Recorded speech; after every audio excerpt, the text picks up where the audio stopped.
Ok, entonces lo que hoy vamos a platicar es acerca de lazo y ridge regression. Solo para recordar, bueno, primero vamos a ver cuál es el objetivo de esta clase, que va a ser cómo evitar el sobreajuste cuando tenemos una regresión lineal y cuáles son las propiedades de lazo y de ridge regression. Entonces, para recordar un poquito, regresión lineal, teníamos que tener estas cuatro hipótesis, que era linealidad, homocelasticidad, independencia entre las observaciones y normalidad. ¿No? La única que es como un poquito rara es la de homocelasticidad, la cual nos dice que al pensar que nuestras observaciones y son una combinación lineal de la X más un ruido blanco, ¿no?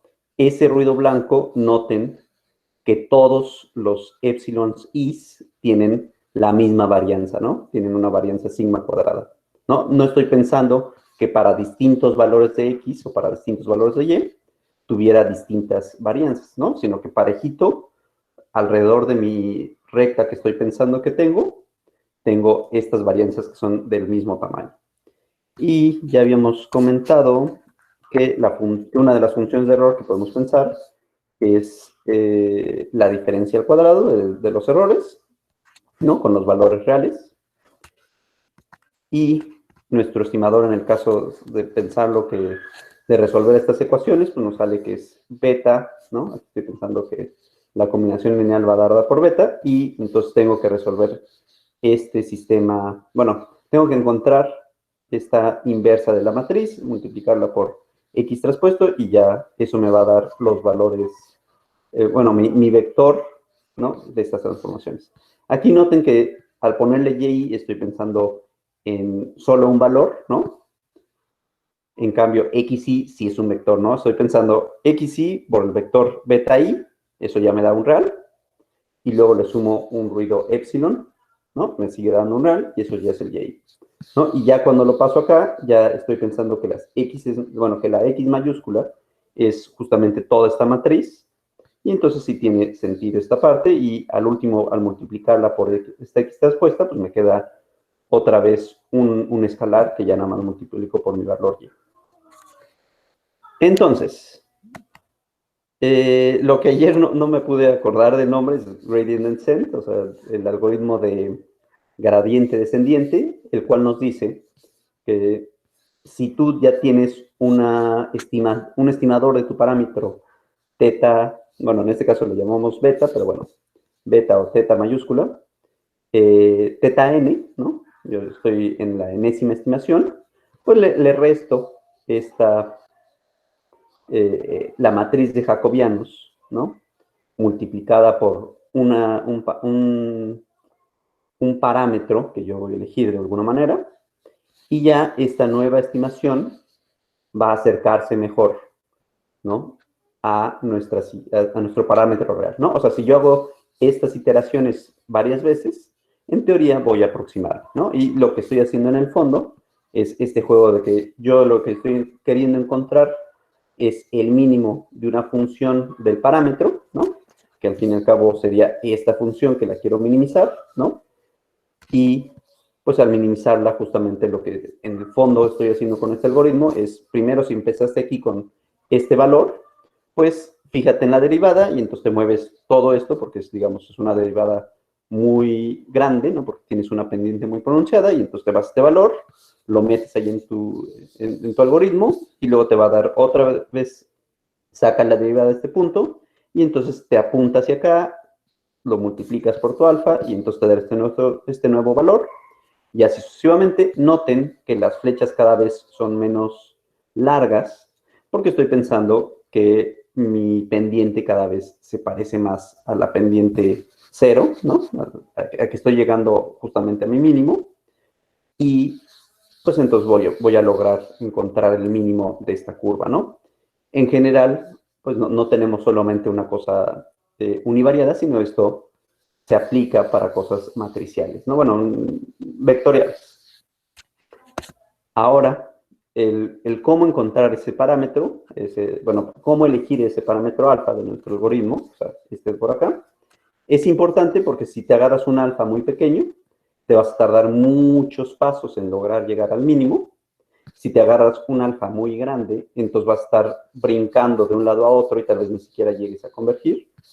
Y por último, pues si te agarras un alfa de un buen tamaño, pues entonces vas a convergir en un número no muy grande de pasos, ¿no? Entonces, este parámetro pues también tiene su chiste de elegirlo. Ahora sí, para poder dar un poquito pie a la existencia de estos otros dos métodos, la regresión de Ridge y la regresión de Lasso, pues vamos a ver cuáles son los pros y contras de nuestra regresión lineal. Y pues como pro, pues es muy fácil, ¿no? Bueno, hace muy buenos resultados cuando sí tienes un conjunto que es linealmente separable. Es decir, cuando sí las cosas se comportan lineal, pues es buenísimo método. Además, implementas rapidísimo, o sea, no tienes que poner tanto esfuerzo, ¿no? Como por ejemplo una red neuronal que la tienes que entrenar y entonces ahí la dejas una noche a que mejore sus estimadores, ¿no? Sino que este es inmediato, ¿no? Y por último, pues se le pueden agregar ciertas técnicas para mejorar un poquito lo que está haciendo. Y en este tercer punto es lo que vamos a ver hoy, ¿no? ¿Cuáles son estas técnicas, ¿no? Para reducción de dimensión y para un poquito para regularizar el encontrar esos parámetros. Ahora, ¿cuáles son los contras que tiene la regresión lineal? Pues por un lado, puede requerir feature engineering.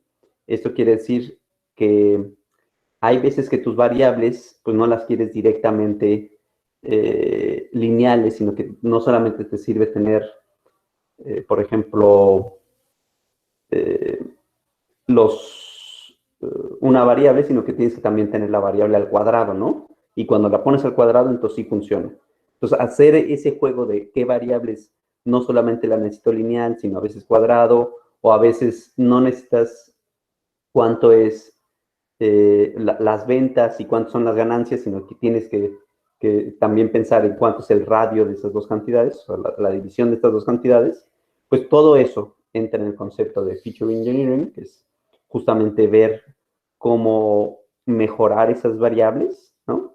Pero un contra que tiene la regresión lineal solita es que uno tiene que hacer todo eso, ¿no? Uno tendría que decir, ay, pues, ¿qué variables voy a ocupar? ¿No? Y si las agarro al cuadrado, y si mejor me agarro un subconjunto de variables, ¿no? Todo eso uno lo tendría que hacer a mano. Luego, tiene mal rendimiento si tus variables están correlacionadas, ¿no? O sea, y por último, también tiene o sea, es mala para cuando tienes outliers, porque si tienes todos tus puntos muy bonitos, pero tienes uno que fue mal registrado, pues eso va a hacer que tu línea, ¿no? O tu plano en varias dimensiones, pues sea jalado completamente, ¿no? Que tú quisieras que de alguna manera tus algoritmos fueran inteligentes y dijeran, ay, no, un punto es un outlier y no le hagas caso, ¿no? Pero en caso de la regresión lineal sí se molesta por eso. Y se molesta mucho, más que nada, por el hecho de cuál es su función de pérdida, porque al tener una distancia al cuadrado, si tu valor dista mucho de la recta, ¿no? Entonces, justamente eso, ahora imagínate, lo elevas al cuadrado y entonces por eso te jala la recta, ¿no? O sea, esa penalización le importa mucho como que todos estén cerquita, ¿no? Y que todos, si estás muy lejos, esa penalización para ese valor lejos, ahora hazla al cuadrado y entonces todavía más lejos, ¿no? Entonces, uy, no, o sea, prefiere jalar la recta completamente a tener un valor que diste mucho. Y otras observaciones acerca de la regresión lineal es que requiere escalamiento, como les decía hace un momento, que sí requiere que todas tus variables las escales, en particular se escalan a 0, 1, ¿no? Esta transformación para que tengan una varianza 1 y una media 0, y por otro lado también es sensible a valores faltantes, ¿no? Por ahí ya vimos con el ejemplo de Antier, que es algunas opciones para qué hacer cuando tienes unos valores faltantes. Pero entonces, pues justo estos pros y contras que tiene, pues hay algunas cosas que vamos a poder resolver con Ridge y Lasso Regression. Entonces, antes de todavía pasar eso, veamos qué es el equilibrio que uno tiene que hacer entre el sesgo y la varianza. Ahora, eso lo van a encontrar como trade-off, o sea, justamente es qué te cambio un poquito de sesgo por varianza, ¿no? O sea, qué me das para que no tengas una varianza muy chiquita, pero un sesgo muy grande, ni tampoco un sesgo muy chico y una varianza muy grande. Pero, ¿esto qué quiere decir?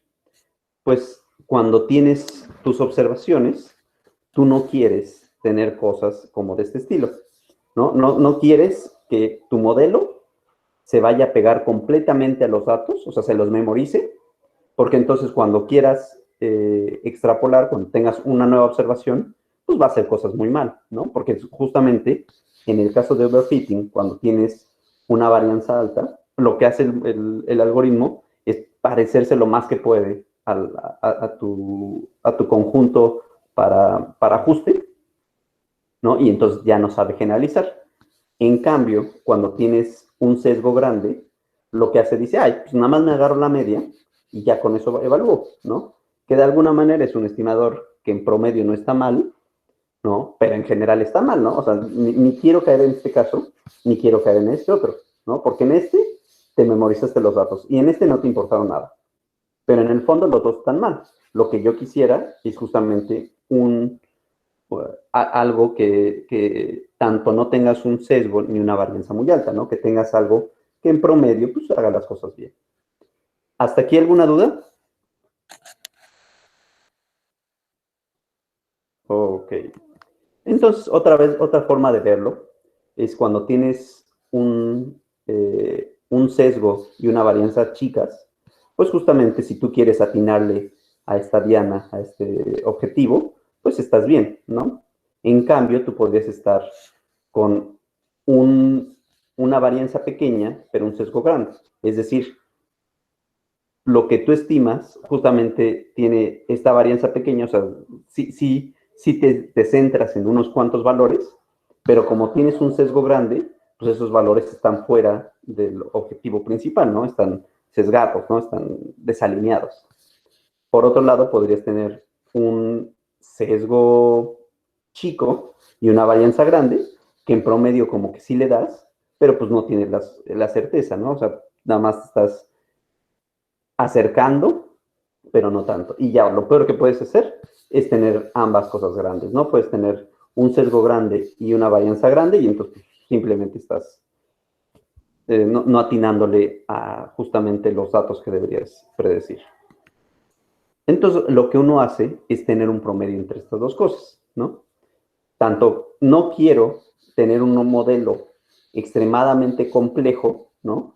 Que me dé esta cosa de que sí me aprendí completamente mis datos para ajuste, ni tampoco quiero un modelo tan simplón que justamente pues nada más tengas un sesgo gigantesco por una varianza chiquita, ¿no? Entonces, en algún lugar entre estos dos puntos, ¿no? Entre no tener un modelo sumamente complejo que se memorice los datos, ni un modelo sumamente simplón que no aprenda nada de los datos, pues está el nivel óptimo que tiene que de complejidad que tiene que tener tu error. Digo, que tiene que tener tu modelo, ¿no? Para tener un error no muy grande, porque justamente los errores pues están dados por el sesgo al cuadrado más la varianza, ¿no? Que eso ya lo hemos platicado en otras clases, pero aquí un poquito de recordatorio. Y entonces, esto de hacer ese trade-off, ese equilibrio entre estas dos cantidades, es lo que vamos a hacer un poquito con estas nuevas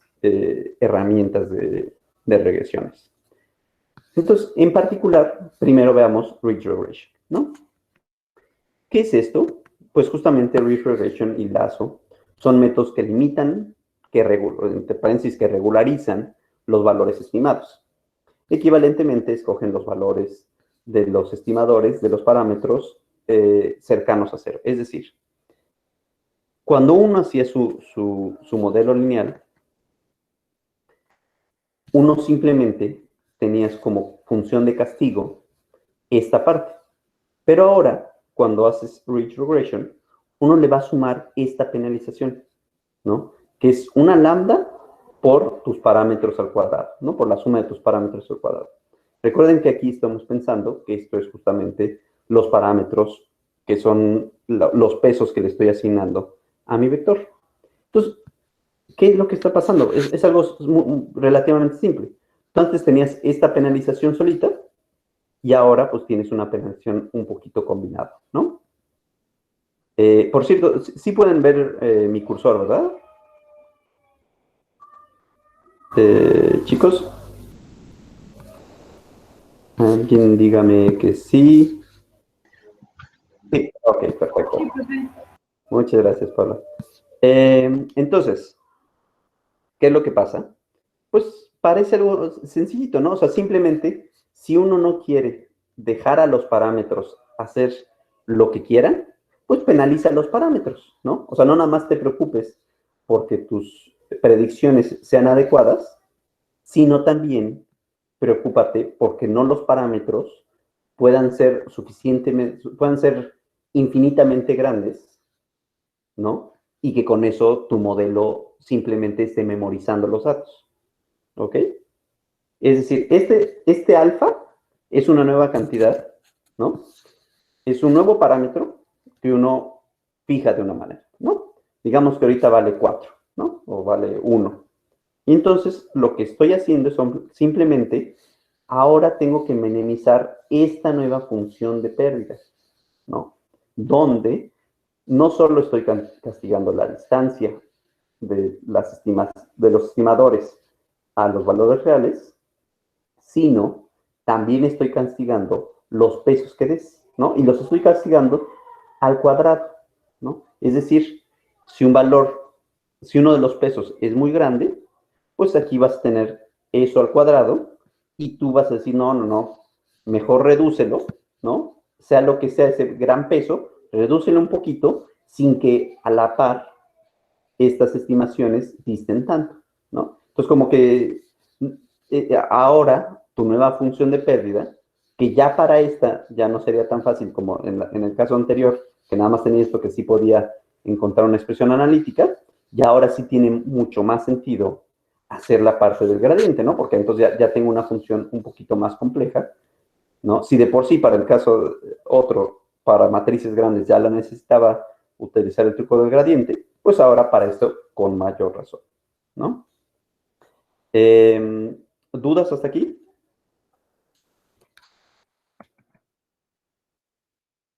A ver, déjenme ver un poquito el chat.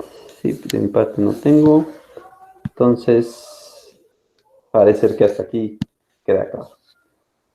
Entonces, lo que estamos haciendo es cambiar nuestra función de pérdida al también penalizar los parámetros extra, ¿no? Y esta, les repito, esta lambda es un valor que ya está fijo. Que una forma de elegirlo es haciendo pruebas y viendo cuál es el que más te conviene. De eso vamos a hablar.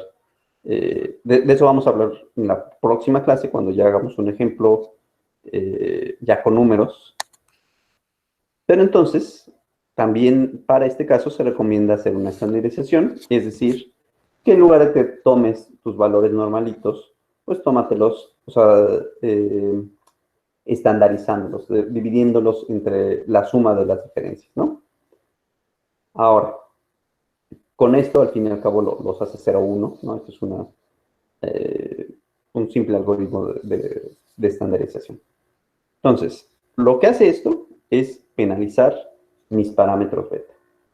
Ahora, ¿cuál es esa maravilla? Imagínense que ustedes habían estimado solamente con una recta, ¿no? Y si los parámetros son grandes, o sea, si tengo que mi beta, mi pendiente, es grande, lo que está diciendo es que para cambios en los valores, ¿no? En las variables independientes, es decir, para cambios en las x's, voy a tener un gran impacto en las y's, ¿no? Si estos pesos son grandes, Al fin y al cabo, estos pesos pues, son juntamente las pendientes que tengo en cada una de mis coordenadas, ¿no? Piénsenlo, si fuera el caso univariado, pues estas betas, ¿no? La primera, la beta 1, pues es justamente la pendiente, ¿no? Ahora, si yo permito que la beta sea grande, estoy permitiendo que para cambios pequeños en los valores de X haya un cambio grande en los valores de Y, lo cual no sería bueno. Yo quisiera, en general, que cambios, o sea, que no se me saliera del alcance estos cambios. Entonces, ¿cómo lo hago? Pues justamente con esta penalización que estoy poniendo. Al no permitir que estos valores beta sean grandes, al cambiar mi penalización general, pues ahora restrinjo cuánto pueden ser esas pendientes. Entonces, esa es la gran maravilla que hace este método. Ahora, ¿qué deficiencia tiene? La deficiencia de Ridge Regression va a ser que aunque sí penaliza los pesos, los penaliza de una manera no tan buena, ¿no? En algunos casos puede ser mejor que el lazo, pero en general son contados. ¿Por qué? Porque aquí la desventaja es que al estar pensando que esta penalización son los pesos al cuadrado, no va a ser selección de variables. Es decir, cuando uno aplica Ridge Regression, uno acaba haciendo una regresión igual que siempre, ¿no? O sea, al fin y al cabo, uno con esto encuentra su parámetro beta, ¿no? O sea, cuando uno minimiza esta función de pérdida, encuentra tu vector beta, ¿no? Y ese vector beta lo vas a utilizar como siempre lo habías utilizado, bueno, como lo habías utilizado en regresión lineal, es decir, si tú me das un nuevo vector X, multiplico por ese beta, ¿no? El beta que ahora es de Ridge Regression, y eso me da una cantidad, bueno, lo multiplico, y entonces multiplico cada uno de sus pesos, lo sumo, y esa nueva cantidad la utilizo como un estimador de mi valor Y. Ahora, noten que cuando ya estas betas, o sea, si yo me fijo en la beta 1 y ya es chiquita, pues ya no le va a interesar a esta función de penalización hacerla todavía más chiquita, porque piensen que un valor pequeño, o sea, por decir un valor menor a 1, yo qué sé, el valor 0.5, cuando lo eleva a 1 al cuadrado, te da 0.25, ¿no? Entonces, realmente, para pesos que ya son pequeños, el impacto que tiene hacerlos todavía más pequeños es insignificativo, es no significativo, no significativo. Es decir, ya no le va a interesar hacerlo cero, ¿no? Y esa es una cosa que no es tan buena en muchos casos de Ridge Regression, que cuando ya tienes uno de los betas cercano, o sea, chico, pues ya no le interesa hacerlo cero. Entonces, y eso sí sería bueno. En algunos casos, que tú no de estas betas lo hicieras cero, querría decir que en lugar de tomarte todas tus variables, ¿no? Todas tus variables que tienes, pues simplemente estás haciendo un subconjunto de variables y entonces te está diciendo, oye, ¿sabes qué? Por ejemplo, para el caso de el ejemplo de, ¿cómo se llama? Del housing prices, de precios de las casas. Nosotros tenemos una cosa de 80 y tantas, no, ¿cuántas eran? Bueno, digamos que tenemos un vectores de 20 variables, ¿no? Pero entonces, si yo le aplico Reach, pues posiblemente voy a mejorar porque entonces ya no tengo valores grandes de estos betas, pero no me va a decir en ningún punto cuál subconjunto de betas, ¿no? ¿Cuál subconjunto de variables son las importantes, ¿no? Entonces, quisiéramos un método que no solamente las penaliza, sino que además, en algunos casos las neutraliza y dice, no, ¿sabes qué? En lugar de estar trabajando con 30 variables, nada más trabájate con estas 5 porque son las más importantes, ¿no? Ahora, si uno podría decir, bueno, pues es que si algunas variables ya son suficientemente chicas, ¿no? Si son más chicas de 0.5, ya quítalas. Ay, eso sería muy al tanteo, ¿no? Yo sí quisiera que me dijeras, oye, hay unas betas que fueron cero. Entonces, las que te quedaron, o sea, las variables correspondientes a las otras betas, son las importantes. Entonces, esa diferencia lo va a hacer Lasso Regression. Entonces, ahora sí, ¿qué es Lasso Regression? Pues Lasso tiene la ventaja de hacer selección de variables. La diferencia con Rich es que Lasso logra hacer que algunos coeficientes beta j sean iguales a cero, ¿no? Y entonces veamos cuál es esta nueva función de error. Y pues es casi la misma. Noten que es casi, o sea, es muy parecida, ¿no? Antes teníamos la suma de las betas al cuadrado y ahora lo tenemos en valor absoluto, ¿no? Igual, pues tenemos ahí un parámetro lambda que vamos a fijar aparte, ¿no? Ese parámetro lambda, o sea, uno lo fija, ¿no? Dices, ya valió 0.8, ¿no?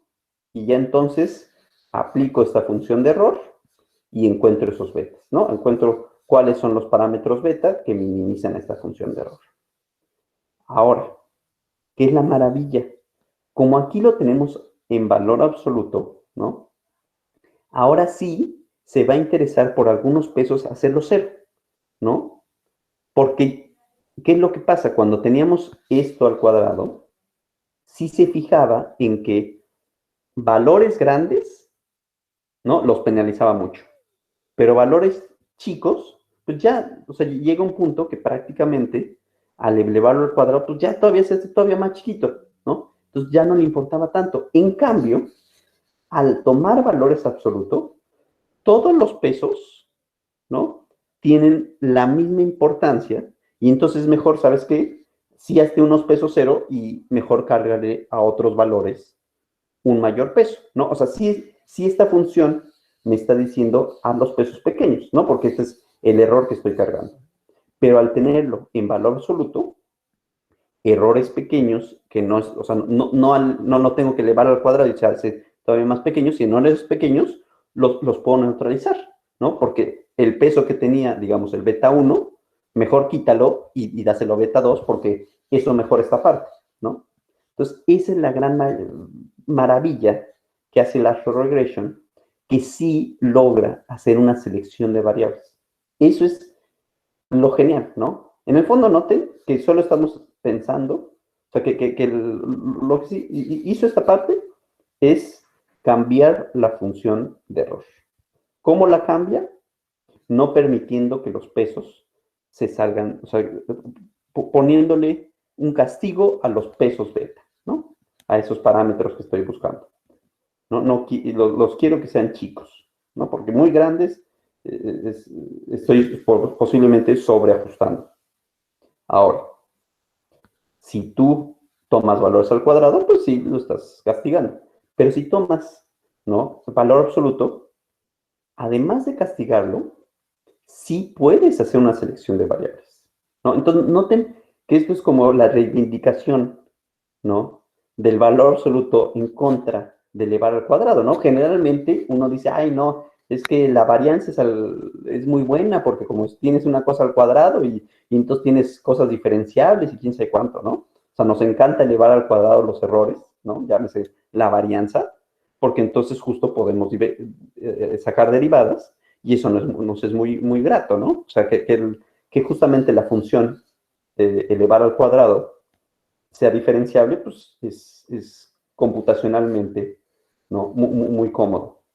Pero en este caso no lo es tanto, porque como ahorita no nos interesa tanto sacar la derivada, entre comillas, de esto, o sea, sí nos interesa en otras cosas, porque sí queremos hacer nuestro truco este del gradiente, pero bueno. Pero para el hecho de la penalización, ahora estamos reivindicando lo que es el valor absoluto, ¿no? Porque aquí sí el valor absoluto es mejor que elevado al cuadrado, ¿no? Porque entonces el valor absoluto como agarra parejo, sí hace que algunas betas se hagan cero.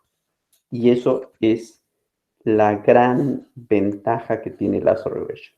Al permitir con esta penalización que todo, o sea, que este castigo que le haces a las betas sea uniforme, ¿no? Porque no tienes eso de que betas grandes, te las haces más grandes y betas chicos no tienen tanto castigo, pues justamente permite que cuando uno hace encuentra el mínimo de esta función, o sea, el mínimo con respecto a los betas, pues justo te va a decir que algunos betas valen cero, ¿no? Y entonces ya lograste encontrar un subconjunto de variables.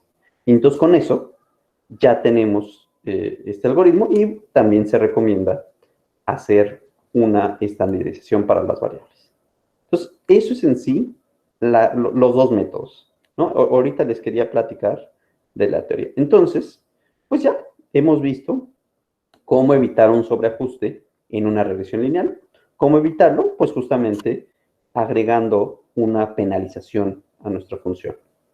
¿Y cuáles son las propiedades del lazo Rich? Pues las propiedades en general es que estamos haciendo un castigo a nuestros pesos beta, ¿no? A la hora de tener que maximizar con una distinta función, pero la ventaja que en muchos casos tiene el lazo es que además hace una selección de variables.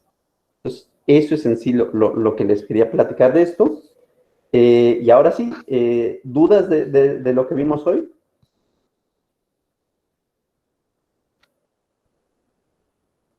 ¿Alguna duda, chicos?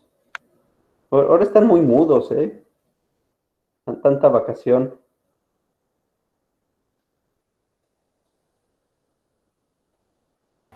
Tratamos de agarrar el ritmo, profe. No, no tengo duda. ¿No? Agradezco todos sus comentarios. Todo clarito, igual con un ejemplo salen algunas dudas. Sí, sí, ahorita la verdad, dije, va a ser viernes, no quiero sobrepasarme de la clase, ¿no? Entonces, solo les quería dar la parte de teoría, ¿no? Bueno, casi ni teoría, solamente les quería dar las definiciones y las ideas. Pero bueno, de lo que les intenté platicar, porque además estas cosas son de lo más bonita, ¿no? ¿Alguna duda? ¿Algún comentario? Yo, profe. Dime, Hugo. Ya me acordé justo cuál era bien la duda del Perfecto. principio y me salió en lo que vimos hoy. No sé si me podría platicar un poquito sobre cross validation, Ujú, porque justo usted mencionó en la clase, creo que fue el miércoles. Sí, miércoles. ujú. Ajá, que se usaba para, bueno, de una manera probar que el error en efecto era, en ese caso que estábamos viendo, del 10% que estaba dando el ejemplo.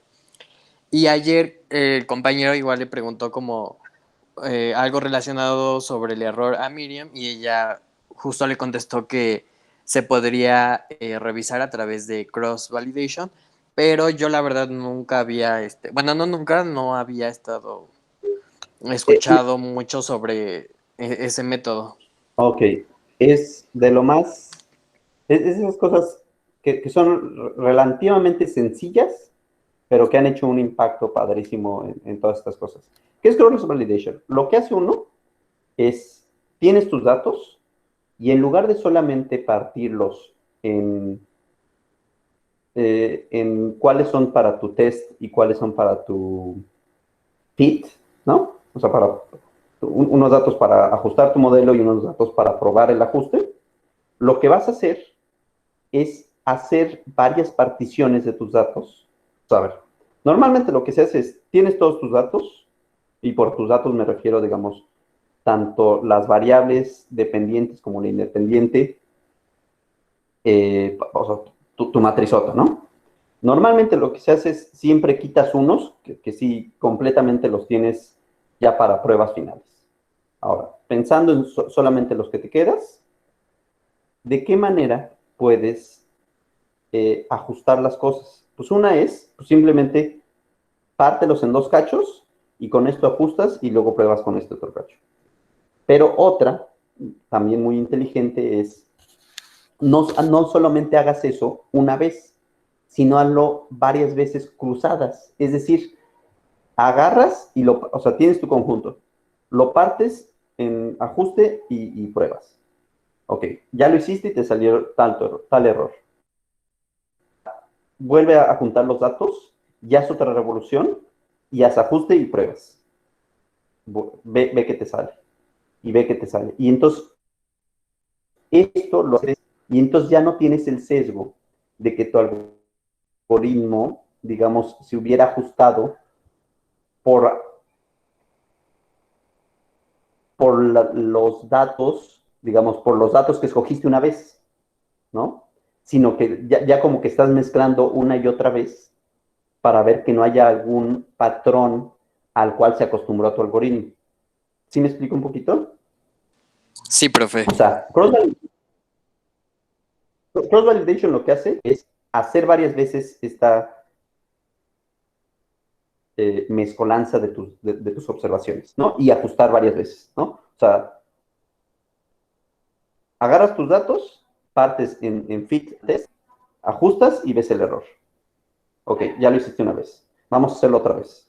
Entonces ya tengo un error que me salió, error cuadrático medio de 6, y luego me salió de 8, y luego de 7. Y entonces, si me fijo ahora en todos esos errores, como que ya puedo saber un poquito más cómo se está comportando mi algoritmo, sin preocuparme tanto de que se haya ajustado justamente por cómo era la muestra que agarraste, ¿no? Que es, en el fondo, en estadística, es esto de...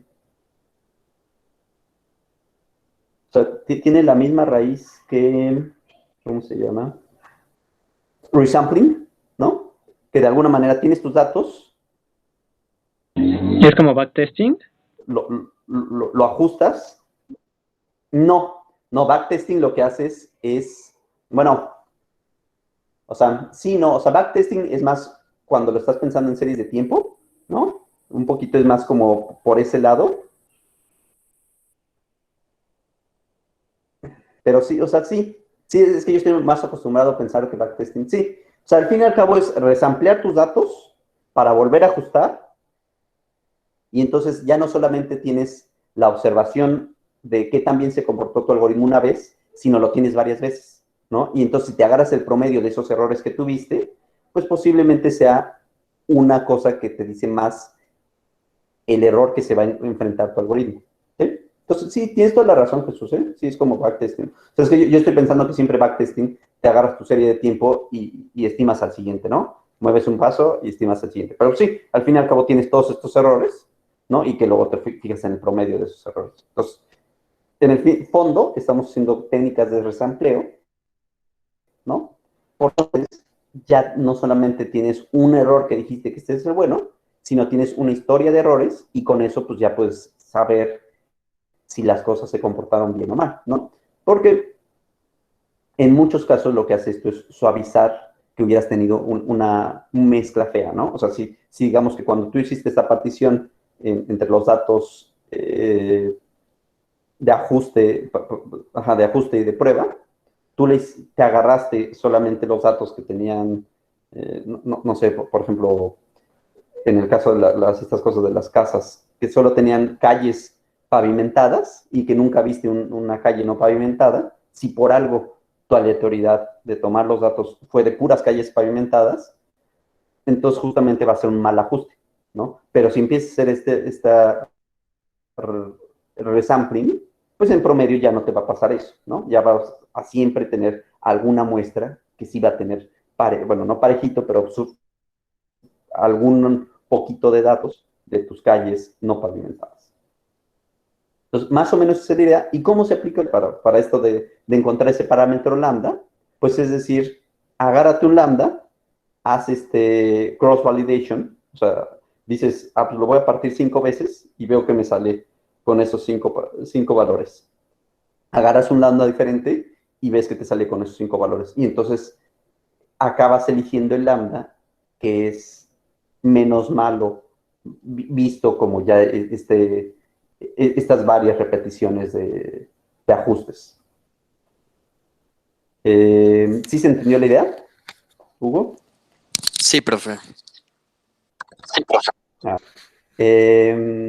Bueno, pues creo que por hoy, si ya no tienen alguna otra pregunta, creo que ya podemos concluir la clase de hoy. Entonces, los veo el lunes y ya la tarea ya la pueden consultar en GitHub. Mándenos preguntas si por algo se atoran. Y pues que tengan muy buen fin de semana. Gracias, profe, igualmente. Muchas gracias, profe. Dale. La tarea, ¿para cuándo se entrega? Ahí dice la tarea, ¿eh? Ahorita no me acuerdo la fecha, creo que es en 2 semanas, eso sí me acuerdo. Entonces, hay tiempo, ¿no? Y ya saben, la pueden entregar individual, en equipo de 2 o de 3. Bueno, pues que tengan muy buen fin de semana, chicos. Nos vemos.